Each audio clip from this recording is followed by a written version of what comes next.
Hello everyone. Today we are going to discuss climatic region of the world in our Aadharshila mapping series. Till now I have covered various things. In the last lecture I have covered multiple topics like what is temperature, what is pressure, what is precipitation, what is saturation, what is dew point, what is Coriolis force. So various things, and based on those things, wind system, like horizontal movement of air is called as wind, and vertical movement of air is either when it is going down towards up, that is uprising wind or convectional wind, and when it is downward coming, like when it is coming from up to down, that is called as subsiding wind.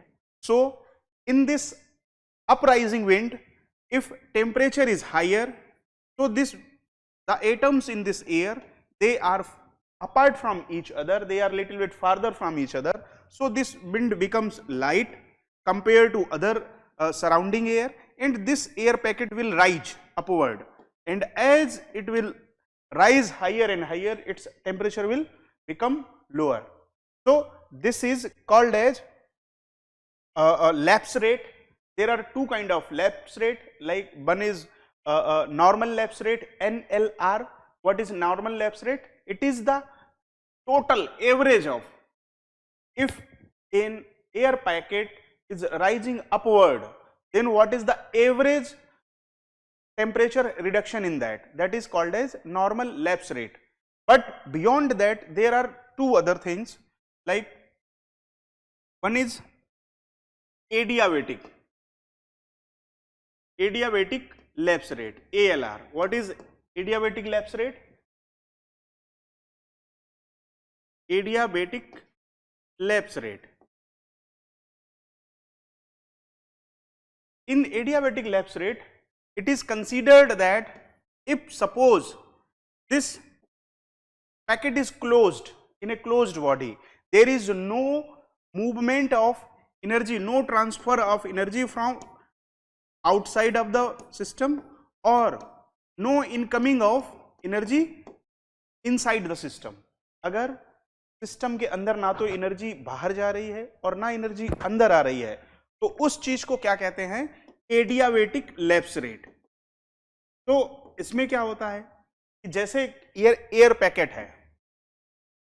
है, अब अगर इसमें atoms दूर दूर चले गए हैं, temperature यहाँ से टेम्परेचर बढ़ने की वजह से ये लाइट हो गई एयर, तो ये जब ऊपर जाएगी, तो ऊपर जाने पे क्या होएगा? एनर्जी तो बाहर सिस्टम को दे नहीं सकते हैं, तो क्या करेंगे? ये अपने आप जो एनर्जी ऊपर जाने पे इसके एटम जो हैं वो क्या होएगी? ये ठंडा हो जाएगी. अपने आप जब ठंडे होएगी तो इसके एटम जो हैं वो अपने आप पास आ जाएंगे, और जब ये पास आ जाएंगे तो ये ठंडी हो जाएगी, और and when it becomes cooler, तो ये थोड़ी सी भारी हो जाएगी, और जब भारी हो जाएगी then it will again it will come downwards. तो होता क्या है कि पूरी आप कॉन्सेप्ट समझो कि यहां से सन की हीट आई, सन की रेज आई, ये अर्थ की सरफेस पे आई, and they came on earth surface. Earth absorbed some energy and released in the form of terrestrial radiation, and due to terrestrial radiation this air packet becomes warm, and due to warmness the atoms inside this air they will move from each other little bit further away, and then this air will become lighter, and when it will become lighter, then due to convectional current, due to convection it will rise upward, और जब ये ऊपर उठती चली जाएगी धीरे धीरे क्या होगा? It will cool down, and when it will cool down, again the atom inside that they will move towards each other, और वो आपस में पास में आ जाएंगे. And we know as we go upward on the earth surface, temperature decreases. Suppose on the earth surface temperature is 30 degrees centigrade, then at the top it is 10 degrees centigrade और जाएंगे ऊपर 0 degree centigrade and minus also. So it is dependent upon the packet of air कि कितना ये ऊंचाई तक जा रहा है. Suppose it reached till this height, particular height, then temperature will decrease to 10 degrees centigrade. So what will happen? In this particular air, water moisture will be there, and this water moisture will condense inside air, and it will search for hygroscopic nuclei, and if it finds hygroscopic nuclei, then the water vapor will condense upon the hygroscopic nuclei, and it will form water droplets. And if water droplet temperature is even more lower one, like in minus range, then these water droplets will convert into ice crystals. And once ice crystal or water droplets will form, this air will hold that particular mass of water droplets and ice crystals till some condition, some threshold will be there. If the capacity of air is fulfilled with all the ice crystals and water droplets, then due to gravity, these ice crystals and water vapor, they will fall downwards in the form of precipitation, and this precipitation is called as, either if in the form of ice, then they are called as hails, or if it is in the form of water or water droplets, then they are called as rainfall.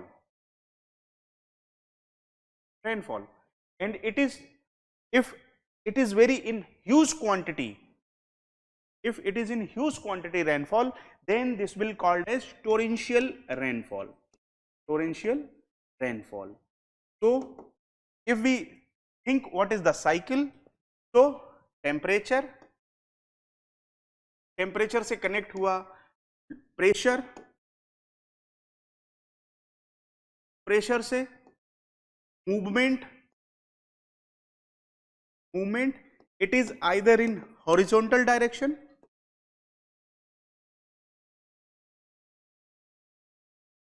or in vertical direction,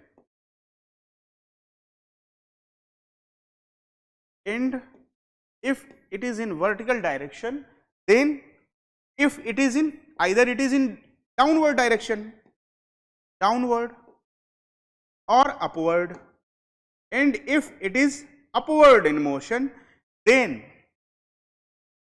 it will rise higher,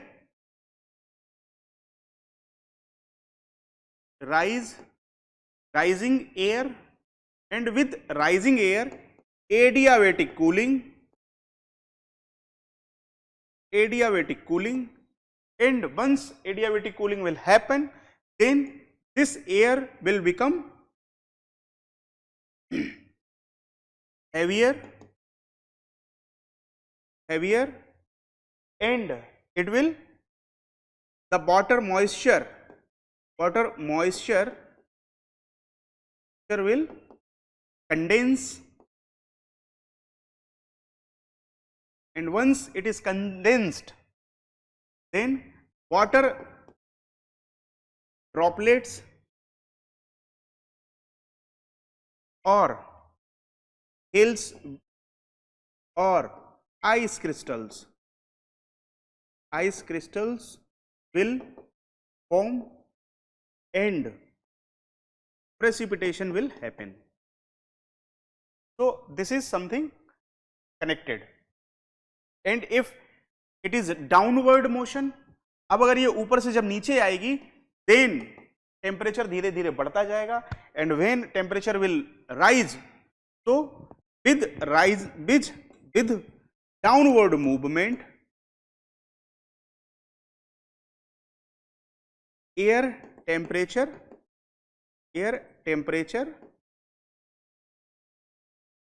will decrease, will increase. तो इससे connected कौन कौन से topic हैं? इससे connected हैं topic दो. कौन से? एक होते हैं cyclones and another one is anticyclone. Anticyclone. Cyclone कहाँ पे बनते हैं? साइक्लोन बनने के लिए दो टाइप के साइक्लोन्स होते हैं. कौन कौन से? Tropical cyclones and extra tropical cyclone.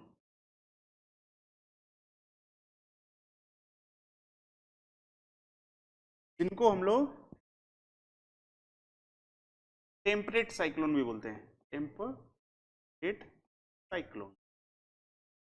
तो tropical cyclones, they are low pressure system,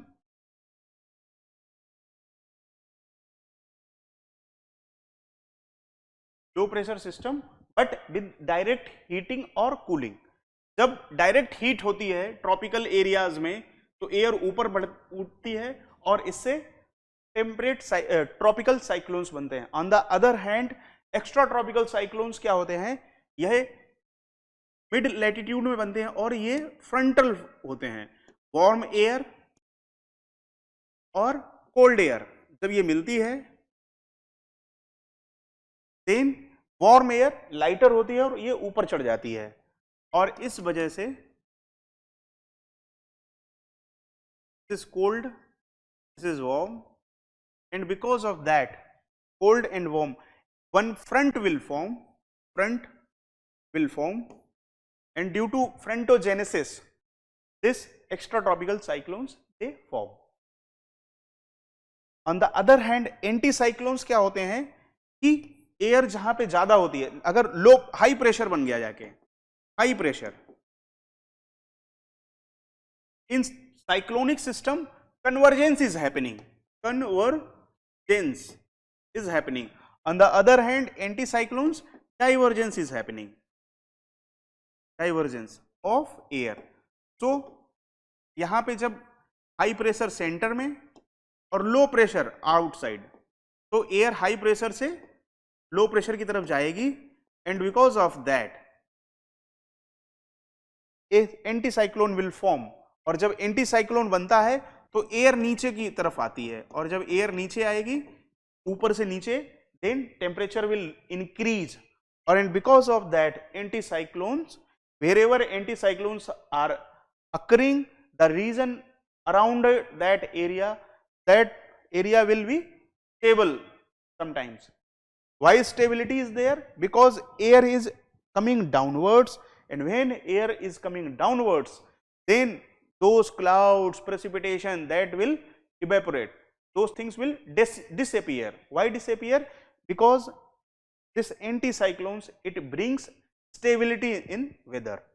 So these are all concepts connected to one another. So I have covered multiple things related to climate and weather.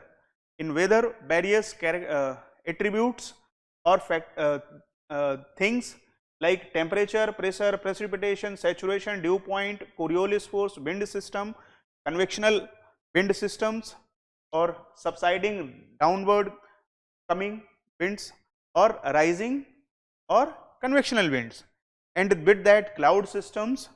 These things I have covered. Temperate and extratropical, temperate cyclonic system, extratropical system, extratropical this cyclonic system, and this anticyclonic systems. These things I have covered, and now I am moving towards major climatic regions, because in these regions these things will find. So if we are discussing any like till now, like we have covered hot and wet equatorial, तो देखना कैसे connected है सभी चीजें. Hot and wet equatorial condition में temperature will be higher, तो pressure will be lower. अब अगर प्रेशर लो है देन विंड सिस्टम भी वहां पे होएगा. और विंड सिस्टम कैसे होएगा कि ये सपोज ये इक्वेटर है और यहां पे लो प्रेशर, और वी नो इक्वेटर पे लो प्रेशर है, ऊपर और नीचे दोनों साइड में हाई प्रेशर है, then wind will reach to that location, high to low, high to low. अब यहां से यहां आना चाहेंगी, but due to Coriolis force they will either move their right direction और left direction.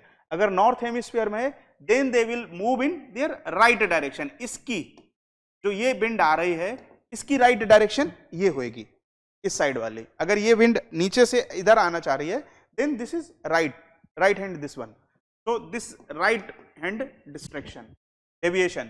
So ultimately on equator these winds move like that. On the other hand, they in south hemisphere due to Coriolis force this wind will move in this direction, left, towards their left. So wind system will form like that. Wind system हो गया, and this is happening on equatorial region or this tropical region, and this is equator and this is intertropical. So intertropical and airs, these airs they are converging to each other, so this is called as convergence zone. So this is ultimately called as intertropical convergence zone, ITCZ. और ये air जब आएगी, गर्म भी है, warm air है, तो ये पूरा ऊपर उठेगी, और जब ये पूरा ऊपर उठेगी एक दूसरे के साथ में then they will form so much cloud. आप अगर इक्वाटोरियल क्लाइमेट में देखो so much cloud are there, तो क्लाउड जब बन जाएंगे और जब क्लाउड बनेंगे तो टेम्परेचर ऊपर जाने पे डिक्रीज होएगा, and because of that water droplets and rain this ice crystals will form, और उस वजह से ये नीचे जब गिरेंगे तो lot of rainfall is happening. So in equatorial temperate equatorial region lot of precipitation is happening. So if we find the location of this, then these regions are surrounding the equator. ये एक equator है तो उसके आसपास जितने भी reason है वहां पे होएगा, और जब बारिश ज्यादा होएगी, धूप भी ज्यादा है, देन वेजिटेशन विल हायर, और वेजिटेशन अगर बहुत ज्यादा है तो बड़े बड़े पेड़ पौधे सब होंगे वहां पे, एपीफाइट्स, क्रीपर्स, क्लाइंबर्स, ये सब कुछ ज्यादा होएगा, झाड़ियां और shrubs, herbs, other things are also there. अगर इतना ज्यादा जंगल होएगा then it is very difficult to cut all those things. So the economic activity is connected to that. Proper agriculture तो हो नहीं पाएगा, तो क्या होएगा वहां पे shifting cultivation will be there. That's why shifting cultivation or झूम cultivation is practiced over in these regions, and not because of lot of rainfall, and अगर रेनफॉल बहुत ज्यादा है तो यहाँ पे पानी भरा रहेगा, एंड पानी बहुत ज्यादा है तो बीमारियां होने के चांसेस बहुत ज्यादा रहते हैं. तो in equatorial region lot of bacteria, viruses, they are there. That's why population जो होती है वहां पे कम होती है, डिसीजेस बहुत ज्यादा होती हैं, पानी बहुत ज्यादा बरसता है, तो ये रीजन जो हुई हैं बहुत स्पार्सली पॉपुलेटेड हैं. जैसे ब्राजील अगर देखो इतना बड़ा देश है but population is very low, Congo, Indonesia, यहाँ पे लोग बहुत दूर दूर तक रहते हैं. एंड दूसरी चीज क्या है, agriculture is very difficult in this region. Why? For 1 acre of land you have to cut down so much trees, और अगली साल फिर से उतने ट्री हो जाएंगे, then it is very difficult for cultivation. That's why less amount of food production, और जब फूड प्रोडक्शन नहीं होगा तो जनता भी यहाँ ज्यादा नहीं रहेगी, low population will be there. That's why these regions are sparsely populated.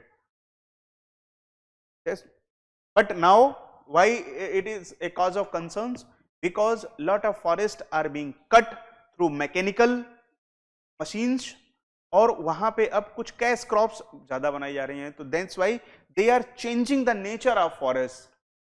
And these regions, this equatorial region is called as rainforest of the world or lungs of the world. But if they will transform, then it is a very big concern for humanity.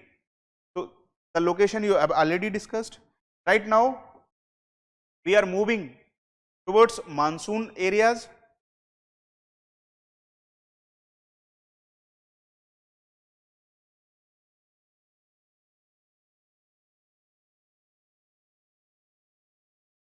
Tropical monsoon climate. Tropical monsoon climate क्या है कि ऐसे climate जो equatorial climate से थोड़ा सा ऊपर हैं, those region surrounding the equatorial region. वहां पे बारिश जो है थोड़ा सा कम है और कुछ कंडीशंस सिमिलर मिल रही हैं। और मानसून किसको बोलते हैं? Monsoon word has been originated from Malayan word मौसिन, एंड व्हाट इज मौसिन? मौसिन stands for annual reversal of wind और वेदर। तो monsoon system is something called as annual reversal of wind, जहां पे विंड में रिवर्सल हो। During summer in India winds are moving from this direction to this direction, southwest, summer.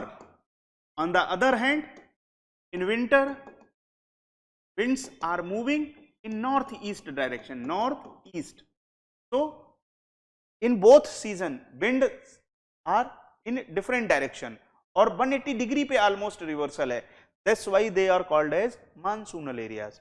तो monsoon areas कहाँ कहाँ पे हैं वर्ल्ड में? ये पूरे सराउंडिंग एरियाज जो दिखाई पड़ रहे हैं, और इंडिया, थाईलैंड, म्यांमार और नीचे रीजन जो अफ्रीका के आसपास, इक्वेटोरियल रीजन के आसपास हैं, these regions experience monsoonal climate of system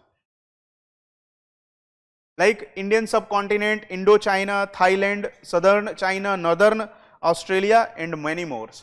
So these regions they experience monsoonal climate. और मानसून क्लाइमेट में फिर और कैरेक्टरिस्टिक्स किसकी क्या होंगी? Let's discuss one by one. कि टेम्परेचर जनरली समर में और विंटर में दोनों का देखा जाएगा। समर में टेम्परेचर ज्यादा, और अगर टेम्परेचर ज्यादा होएगा pressure low, and when pressure low pressure बन जाएगा, और लो प्रेशर बनेगा तो आसपास से विंड आएंगी और विंड्स इस लो प्रेशर वाली जगह पे आ जाएंगी।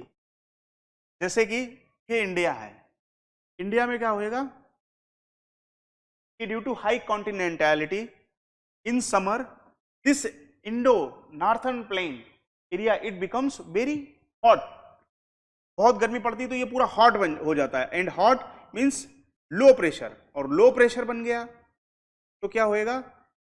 आसपास वाटर है, and this water is relatively cooler compare to this land, तो यहां पे हाई प्रेशर बन जाता है, और हाई प्रेशर बनने की वजह से क्या होएगा? विंड्स जो होती हैं हाई टू लो चलती हैं, और हाई टू ये लो चलती हैं। और जब ये, क्योंकि ये हाई प्रेशर है, ये लो प्रेशर है, तो विंड इधर से इधर मूव होती है और अपने राइट में रिफ्लेक्ट होती हैं ड्यू टू कोरियोलिस फोर्स। तो इस वजह से ये southern south west monsoon India में आता है ड्यूरिंग समर। तो ढेर सारा प्रेसिपिटेशन, क्योंकि विंड्स आएंगी और इस हॉट एरिया में आएंगी, they will become very hot, and due to their hotness they will rise upward, and when they will rise upward then they will bring lot of precipitation, so floods, torrential rain, these things are happening. अगर यही system कुछ break हो जाए तो बारिश नहीं होएगी, तो ये पूरा एरिया जो है it will suffer massive drought. On the other hand, during winter what will happen? same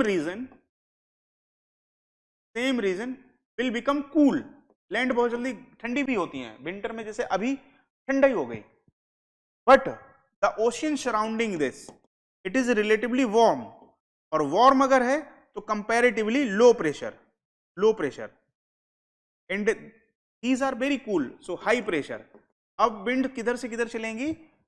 land से सी की तरफ चलेंगी, तो this will become north east monsoon, north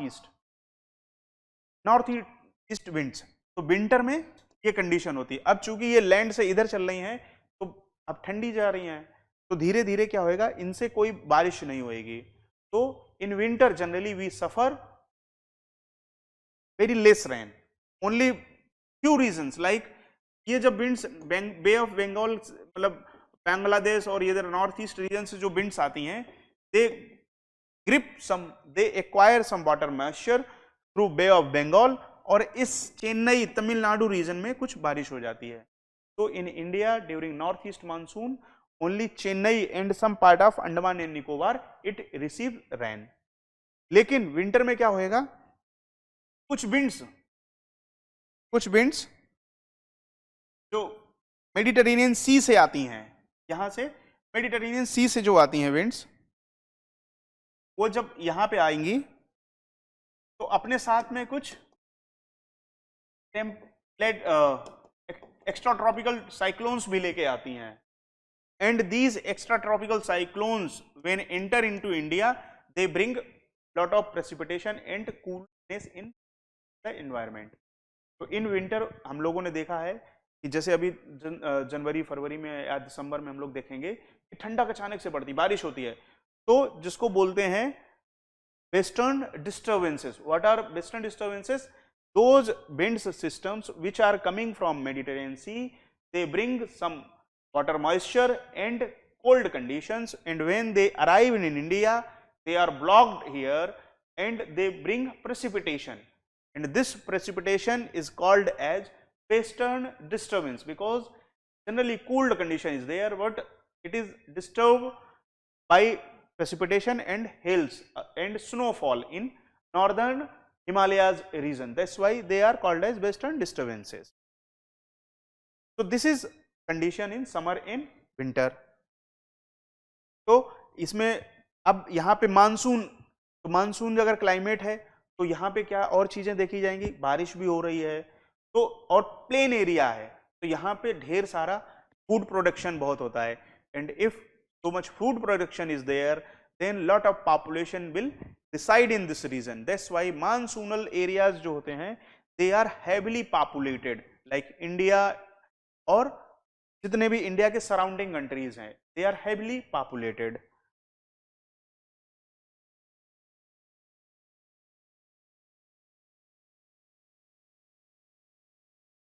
So these are some areas where this Indian monsoon kind of system is found. तो ऐसे करके ये पूरे होते हैं। एक्टिविटी क्या होंगी, ये बारिश बहुत ज्यादा होती है, then in monsoonal areas lot of this paddy cultivation is happening, paddy cultivation is happening. इसी के जस्ट कंटिन्यूएशन में जो है दैट इज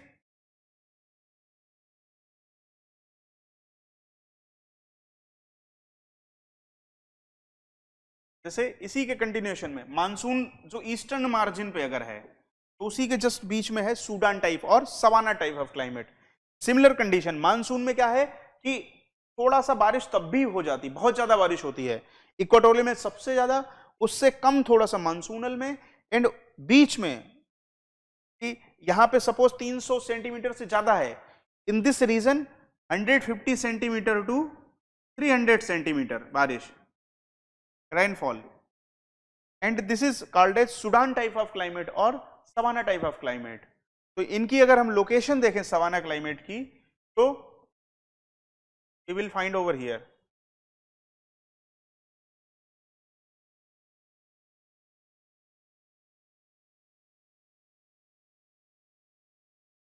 लोकेशन अगर इनकी हम पार्ट में देखें तो ये मानसून से जस्ट चिपके हुए रीजन है, हल्के हल्के जो दिखाई पड़ रहे हैं रीजन, दिस एरिया।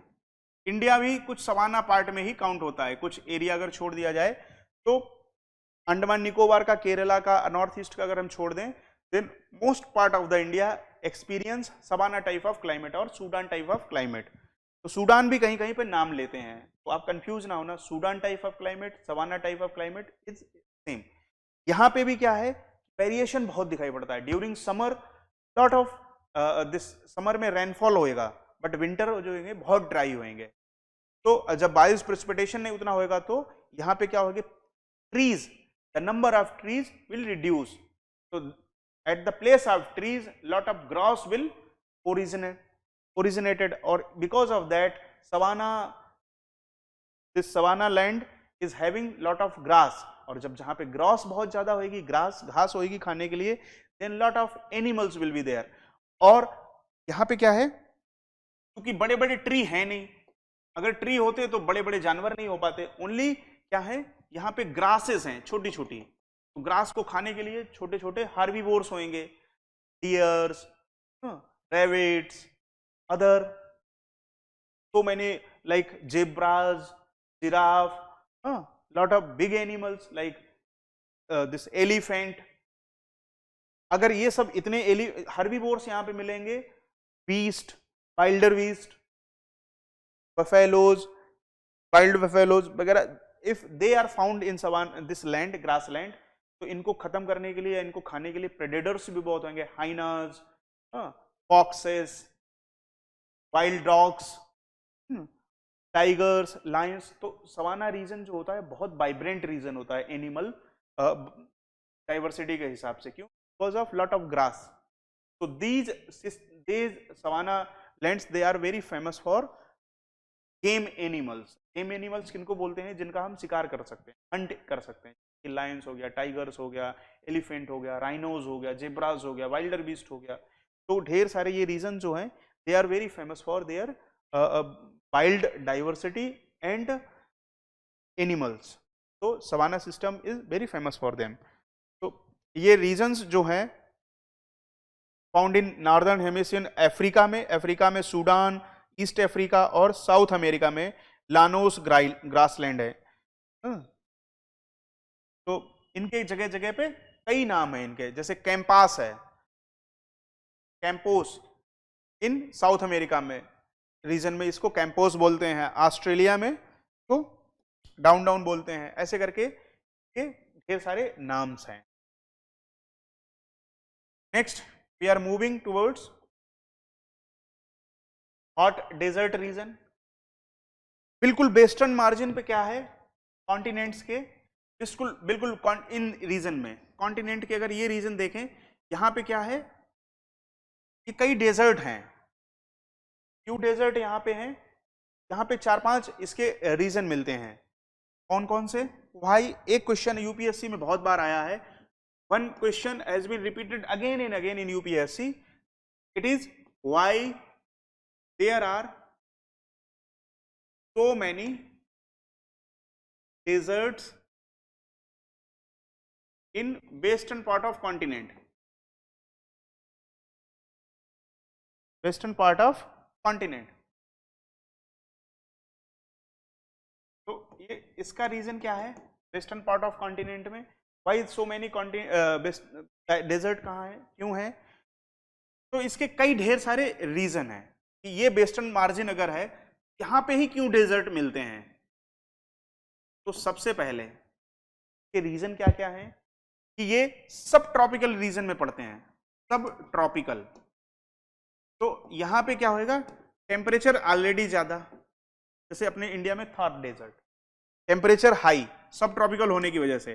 दूसरा क्या है कि यहां पे हाई प्रेशर सिस्टम रहता है, upper air hot, upper air anti system.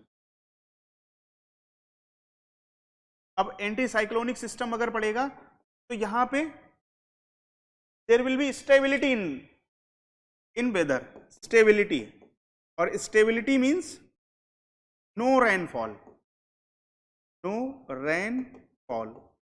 तो परपेचुअल यहां पे एंटी साइक्लोन्स रहते हैं एनुअली, और most of the time anti cyclone will be present in upper atmosphere, upper air anti cyclone, तो उस वजह से स्टेबिलिटी एंड नो रेनफॉल। तीसरा क्या है, यहां पे जो मानसून से विंड्स आ रही थी, या जो विंड्स आ रही थी आसपास रीजन से, तो वो क्या है कि वो बारिश तो ले आ रही थी, लेकिन इस इक्वाटोरियल क्लाइमेट रीजन में ले गई, कुछ मानसून में ले गई, कुछ सवाना में ले गई। यहां तक वो पहुंचते पहुंचते विंड्स खाली हो चुकी होती हैं, they have no rain, remaining rain, that's why no remaining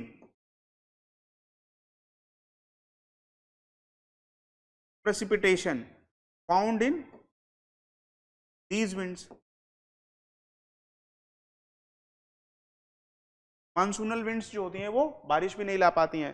चौथा क्या है कि यहां पे जो ट्रेड विंड खुद लैंड से सी की तरफ चलती हैं, और लैंड से अगर सी की तरफ चलेंगी दे आर ड्राई विंड, तो ड्राई ट्रेड विंड्स। पांचवा इसका रीजन क्या है कि यहां पे ये रीजन जितने भी हैं, कोल्ड ओशियानिक करंट्स यहां मिलती हैं, cold oceanic currents, cold oceanic currents. और अगर कोल्ड ओशियानिक करेंट्स मिलेंगे तो कोल्ड कंडीशन प्रिवेल करेगी, और अगर एक बार कोल्ड कंडीशन प्रिवेल कर गई तो high pressure, and high pressure means anti cyclonic region, और एंटी साइक्लोनिक मींस स्टेबिलिटी, और stability means no rainfall. So due to cold oceanic current presence, these regions they experience stability, that's why very less rainfall. So the western margin of continents they have this kind of climatic system, hot desert. जैसे कि यहाँ पे अगर हम देखें African desert में, या this Atacama desert है, या पेरू में जो, तो यहाँ पे क्या है, कोल्ड पेरूवियन करंट बहेगी, यहाँ पे कोल्ड बेंगुला करेंट, यहां पे वेस्ट ऑस्ट्रेलियन कोल्ड करेंट, यहां पे कैनेरी करेंट। हाँ, तो ऐसे करके ढेर सारी कोल्ड करेंट मिलती हैं। यहां पे आपको मिलेगी कैलिफोर्नियन करेंट, कोल्ड वाली कंडीशन जितनी भी करेंट मिलेंगी। That's why these regions they experience cold condition and stability, that's why lot of desert are found in. तो जैसे कि ये हॉट डेजर्ट जो हैं very famous, Sahara desert, great Australian desert, Arabian desert, Kalahari desert, ऐसे करके सब वहीं मिलते हैं। अब कुछ रीजन जो और ऊपर हैं, यहाँ पे भी सब लगभग लगभग कंडीशन वही है, बस टेम्परेचर में थोड़ा सा परिवर्तन हो जाता है। And what is that change?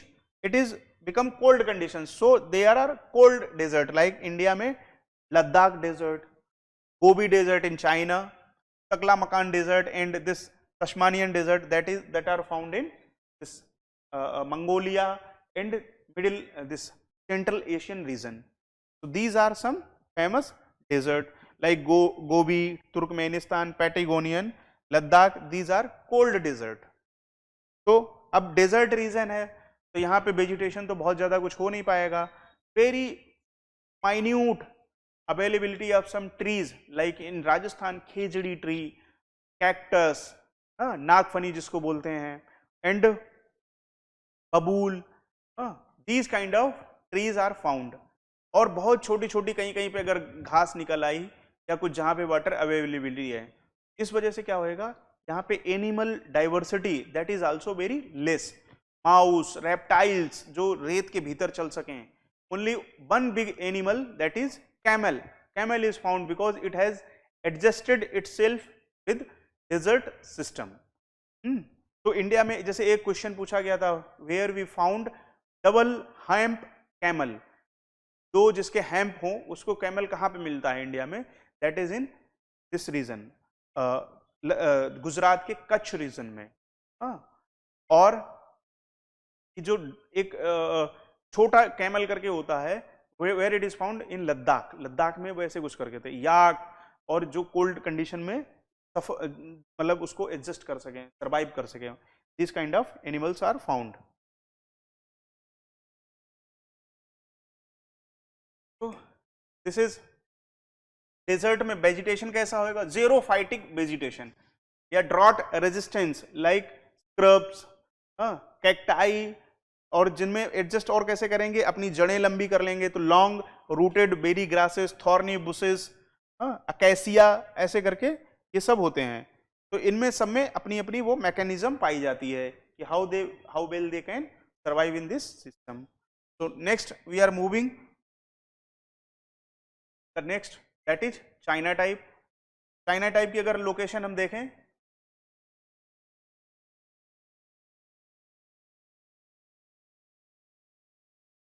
ये 23 डिग्री से जस्ट ऊपर, और ये पूरा 45, ऐसे करके इस रीजन में जो भी पढ़ेंगे, चाइना टाइप पढ़ेंगे, स्टेपी टाइप पढ़ेंगे, मेडिटेरेनियन पढ़ेंगे। चाइना टाइप में क्या होएगा कि मानसून से मिलता ही जुलता है। यहाँ पे चाइना में जैसे इन्वायरमेंट जो मिलती हैं विंड्स, कि ट्रेड विंड्स, तो विंटर में कुछ विंड चलेंगी और समर में कुछ विंड चलेंगी, तो ऐसे करके ये सिस्टम यहाँ पे मिलता है। चाइना टाइप में की लोकेशन जैसे चाइना के आसपास वाले रीजन में।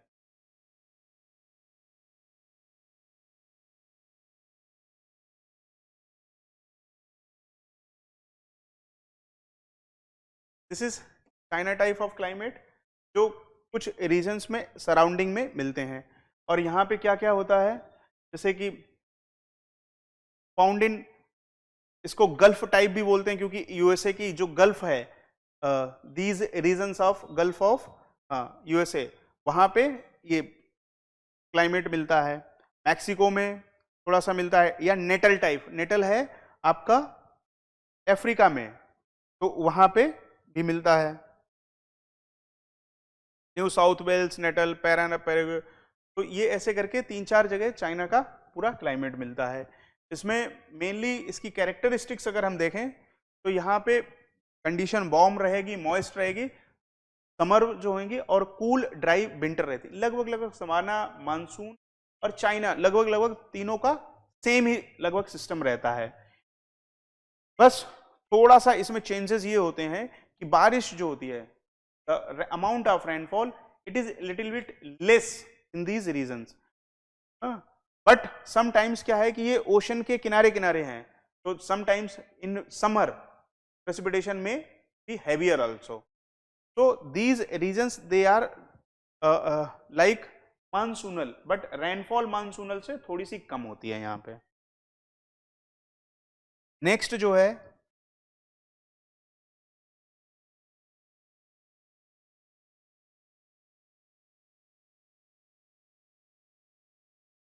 Steppe type. स्टेपी नाम जैसे ही आता है, स्टेपी क्या है, स्टेपी के नाम से ग्रासलैंड नाम आ जाता है। तो ये ग्रासलैंड कहाँ कहाँ होते हैं, मिड कोल्ड कंडीशंस होती हैं, और बारिश मॉडरेट है, रेनफॉल मॉडरेट है, टेम्परेचर भी मॉडरेट है, and because of that not lot of trees but lot of grasses they are originated in this region. तो ये ढेर सारे इनकी लैंड हैं, लोकेशंस हैं स्टेपी।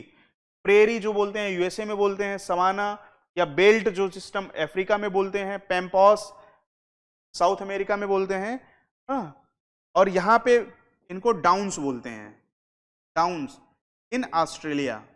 तो दीज आर मेजर ग्रासलैंड और steppe type of climate. Conditions cold conditions रहती हैं समर विंटर में, समर थोड़े थोड़े नॉर्मल वार्म होते हैं, बहुत ज्यादा इसमें। और इनके भी कई नाम हैं, पुस्ताज जैसे हंगरी में बोलते हैं, पैम्पास अर्जेंटीनिया में बोलते हैं, बेल्ट्स साउथ अफ्रीका में, डाउन्स साउथ अफ्रीका में, कैंटरबरी न्यूजीलैंड में। तो वेजिटेशन के नाम पे यहाँ पे ग्रासेस होती हैं, और ग्रास जब ज्यादा रहेंगी तो इस रीजन में रेविट्स, हेयर्स, ऐसे करके ढेर सारी चीजें पाई जाएंगी।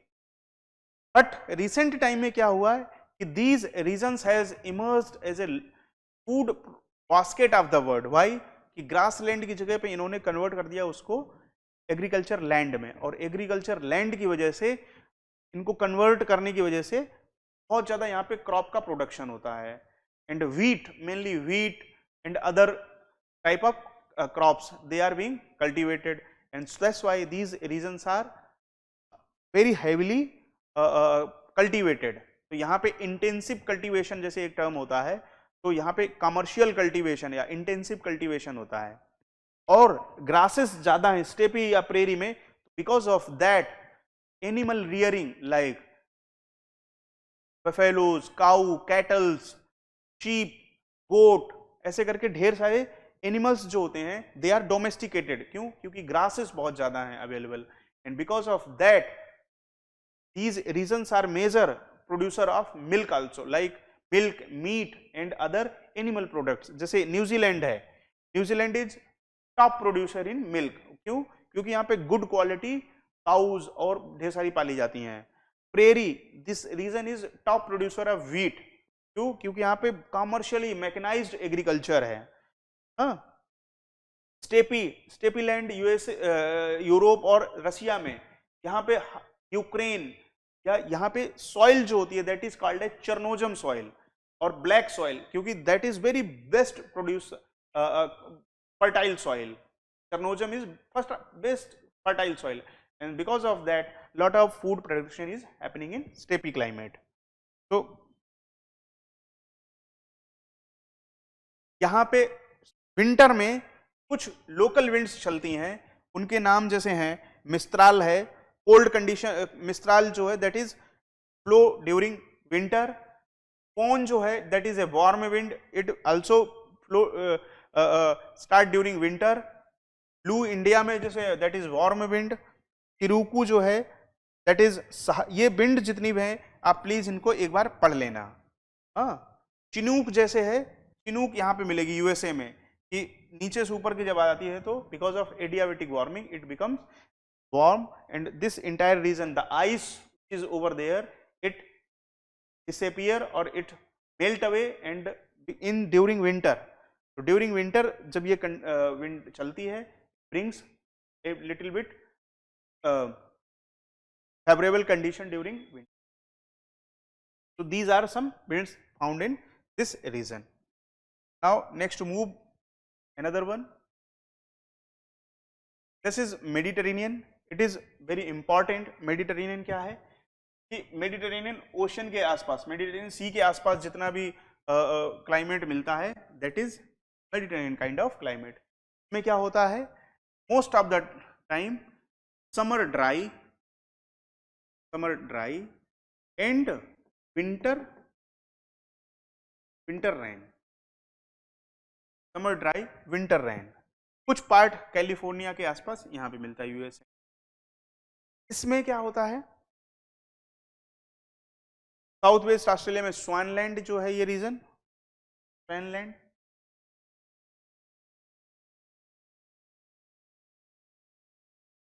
सेंट्रल चिली, कैलिफोर्निया, ये सब यूएसए और साउथ उसमें है, साउथ अमेरिका में। अफ्रीका की सदर्न टिप जो है यहाँ पे कुछ पोर्शन पड़ता है that is Mediterranean type of climate, वहां पे हमें मिलता है। इसमें क्या होएगा, most of the time summer जो होंगे that is dry but rainfall is received in during winter season. तो आप जब हॉलीवुड की कोई मूवी देखोगे तो उसमें क्या दिखाई पड़ेगा, they are waiting for summer. Summer क्या होती है, वहां पे ड्राई होती है तो हर काम वहां पे हो पाता है, टेम्परेचर भी थोड़ा ज्यादा होता है। बट ड्यूरिंग विंटर जब आप एक्टर्स को देखोगे तो वो कोट पहने होंगे और कोट के ऊपर बारिश ढेर सारी, वो छाता लेके चल रहे होंगे। तो विंटर में क्यों, क्योंकि lot of precipitation is found during in these regions.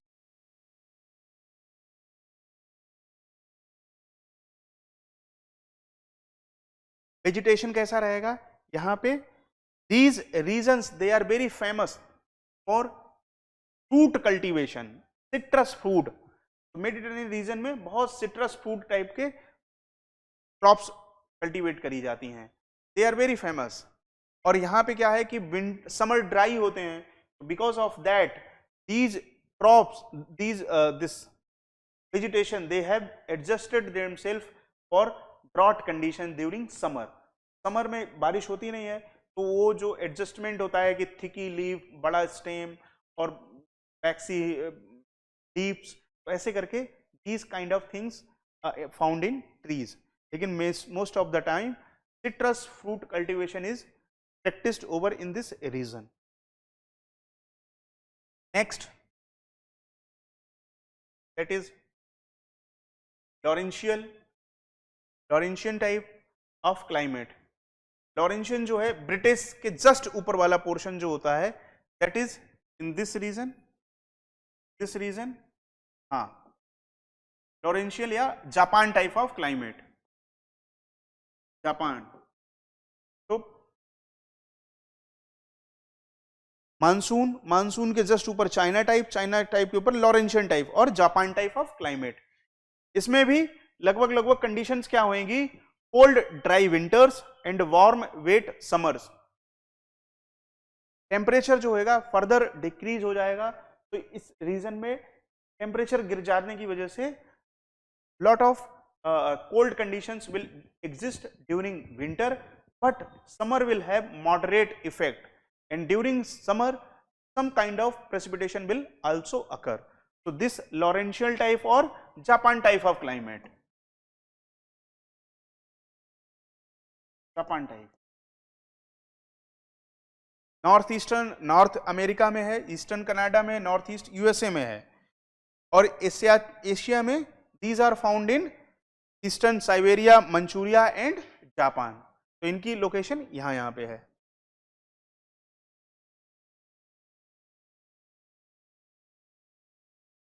And what is precipitation, year round rainfall जो है, रेनफॉल जो होती है because these regions they comes in mid latitude regions, और मिड लैटिट्यूड में चलती है westerlies, and because of westerlies precipitation is found some kind of, और ड्यूरिंग विंटर में क्या होएगा कि आइस फॉल भी होएगा. So this is happening. Next we are moving cold Siberian current, cold Siberian type of climate. Siberia में क्या है कि यहाँ पे कॉन्टिनेंटलिटी बहुत ज्यादा होती है, due to high continentality this region become very cold during winter. तो विंटर में बहुत ज्यादा कोल्ड हो जाता है, तो माइनस में टेम्परेचर पहुंच जाता है. और ड्यूरिंग समर टेम्परेचर थोड़ा थोड़ा ऊपर हो जाता है. अब लैटिट्यूड जैसे जैसे बढ़ते चले जाते हैं टेम्परेचर वैसे वैसे घटता चला जाता है. तो एनुअल टेम्परेचर रेंज जो होती है 30 से 40 डिग्री माइनस में, और चूंकि सदर्न हेमिस्फीयर में कोई रीजन ऐसा मिलता नहीं है कि जितना नीचे तक ये कोई पहुंच जाए, तो absent in southern hemisphere but found only in southern part of hemisphere. Vegetation जैसे क्या होएगा, यहाँ पे कोल्ड कंडीशन होती है बट प्रेसिपिटेशन जो होता है it is form of ice और स्नो. प्रेसिपिटेशन होता रहता है, but that's why in this region cold conditions taiga forest are found. और टैगा क्या होते हैं, दोज कोनिफेरस ट्रीज की जिनकी कोन टाइप से होती है. तो कोनिफेरस ट्रीज या सॉफ्ट वुड ट्रीज यहाँ पे ओरिजिनेट होते हैं. Because of that these regions they are very famous for these this softwood trees. तो यहाँ पे मेन जो livelihood activity है that is cutting of trees पहले. तो these regions are they are very famous for paper manufacturing, paper के production के लिए बहुत अच्छे थे टैगा फॉरेस्ट. और सॉफ्ट वुड होने से यहाँ पे ढेर सारे लकड़ी के प्रोडक्ट्स भी बनाए जाते हैं इस रीजन में. घर वगैरह जो होते हैं, घर वगैरह भी यहाँ के लोग क्या करेंगे, most of the time they make their houses from wood, क्योंकि वुड जो होती है it is very poor conductor of heat. तो ठंड में बचने के लिए ठंड से they are utilising this wood for the making of their homes taiga forest में. Next is British type of climate. और ब्रिटिश का जगह कहाँ पे है, ईस्टर्न मार्जिन में है, eastern margin of continent, eastern margin of continent. तो यहाँ पे ये कुछ ब्रिटिश क्लाइमेट मिलते हैं. तो ब्रिटिश क्लाइमेट में क्या होएगा कि year round influence of westerlies है, तो विंड मतलब ईयर राउंड चलती रहती हैं, तो rainfall most of the time मिलता ही रहता है. But during winter it is more. और यहाँ पे टेम्परेट साइक्लोन्स जितने भी रहते हैं they are found. Locations Britain, north east Europe, British Columbia, southern Chile, southern Australia, Tasmania, New Zealand, ऐसे करके इन रीजन्स में ये मिलते हैं. कैरेक्टरिस्टिक्स अगर देखें क्लाइमेट की, moderately warm summer, mild winter. Because mild winter क्यों, बिकॉज इस रीजन में क्या होता है कि कोल्ड दिस करंट बहती है,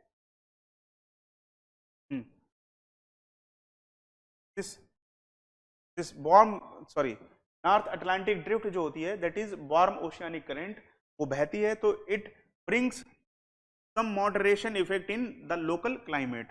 तो विंटर्स जो होती हैं वो मॉडरेट होती हैं ब्रिटेन के आसपास वाले रीजन में. That's why ports they are even working during winter. But same latitude में यूएसए के साइड में हो सकता है कि पोर्ट्स बिकम फ्रॉस्टेड और फ्रोजन. ट्रीज जो रहेंगे बिलोज, एल्डर्स, एस्पेन, ऐसे करके oak, elm, ash, birch, beech, ऐसे करके ट्री यहाँ पे मिलते हैं ब्रिटिश टाइप में. लोकेशन इनकी जो है इस रीजन में है, और यहां से ये कोल्ड एक वार्म ओशियानिक करेंट्स बहती है, north Atlantic drift, NAD, north Atlantic drift. तो ये वार्म वाटर लेके जाती है, तो यहाँ पे मॉडरेटिंग इफेक्ट पड़ जाता है. तो सेम लैटिट्यूड पे अगर यहाँ देखेंगे इस रीजन में यूएसए में ports they are frozen, but on the other hand ports are open year round in Britain. Why? Because moderating effect of warm oceanic current, that is mid North Atlantic drift.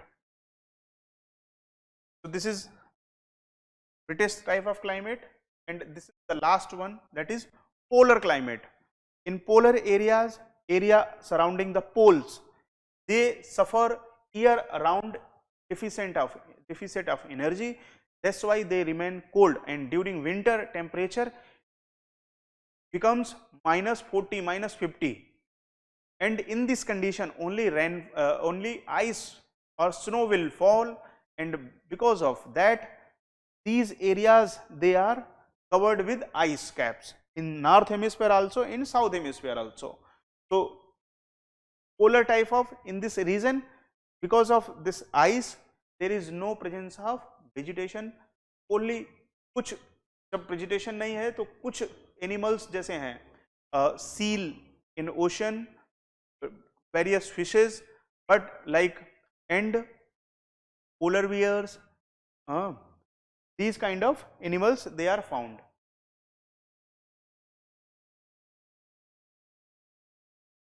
तो इनको हम tundra kind of climate भी बोलते हैं.